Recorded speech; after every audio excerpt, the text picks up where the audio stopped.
Well, the Dow Industrials, the S&P 500, the NASDAQ, all falling more than 2% yesterday. And the question is now, are we getting into a bear market now? Is it all around the corner? One market watcher telling our very own Marita Bartiromo that he thinks the Fed is going to act this way next year. Listen. I think the Fed is going to skip March because of the imposition of the trade between the United States and China, as well as the Brexit deadline is coming up at the end of the month. Yeah. Maybe we get a quarter-point hike in June if the economy sort of bounces back a little bit, but I think that's it. Kind of a bullish forecast there from Phil Orlando. Let's bring in Jonathan Hoenig, hedge fund manager at CapitalistPig.com, Joe Stroka, chief investment officer at Nova Point Capital. Guys, good morning.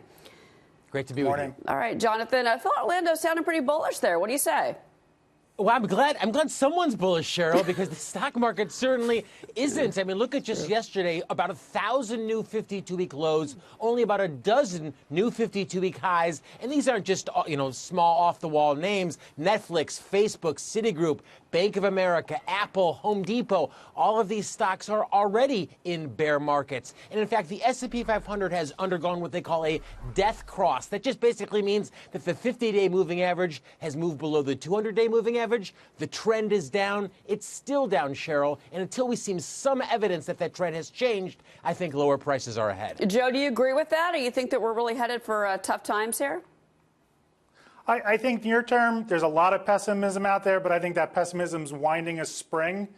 Typically, when there's extreme pessimism in the market, 6 to 12 months from now, you'll be happy you invested. What do you see happening in 6 to 12 months? Do you think we're going to have fewer rate hikes like Phil Orlando says? Do you think that the economy is going to stay strong? What is it that makes you so positive?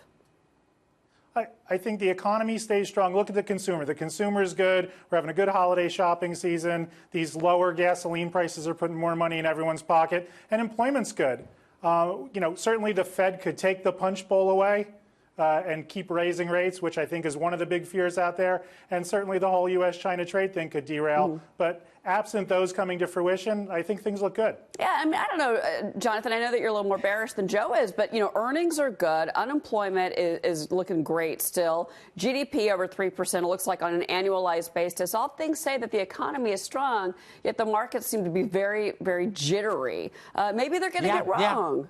I don't know. Well, I mean, sure, and all those indicators, however, like consumer confidence, unemployment, those are all lagging indicators. We always see that markets are the lead indicators. The markets are what moves first. And if this is a bear market, historically, we have to go back and take a look at history. They tend to last about a year and a half, with an average drop of about 40%. So if this is a bear market, and a lot of stocks are already in bear markets, then we have a little more ways to go, despite some of the pessimism that's already out there. And we're looking at some of these names that actually dragged on the down. A lot of these, I mean, I don't know where the buy the dip folks are right now. If you're watching, please start buying some dips. Citi, Wells Fargo, B of A, AT&T, Facebook, Amazon, Apple. I mean, Joe, these are all companies that are sitting in bear market territory. You can't just throw them all out, but that's what the market seems to be doing.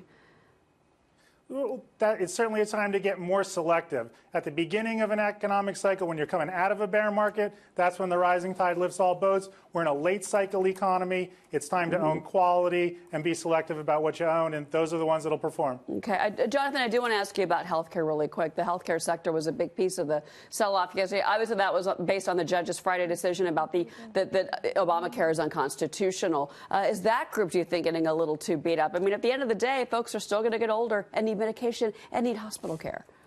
Yeah, indeed. And, a lot of those healthcare stocks, Cheryl, basically up until October and November had been amongst the leaders, including names like Merck and Pfizer, for example. It's a big sector, but we know that any time government regulation gets involved and the uncertainty level rises. So the ruling, I think, just raises that uncertainty level even more now, as investors who had placed their bets thinking they knew what the rules are, those rules are changing and their allocations are going to change as a result. Another area where more volatility is almost assured. Yeah, well, I think volatility is the name of the game. Real quick, Joe, I know that you're more bullish on the market. If there's one thing that makes you nervous, one thing, what is it, Joe? Corporate debt. I think likely, while I don't think the 10-year goes up much from here, certainly I think credit spreads could expand. And that could derail some corporations' ability to refinance their balance sheets. Small debt for small business, debt for small businesses as well. Like they were to talk about that later on. Jonathan, Joseph, guys, thank you so much. Good to see you. Be well. Thank you.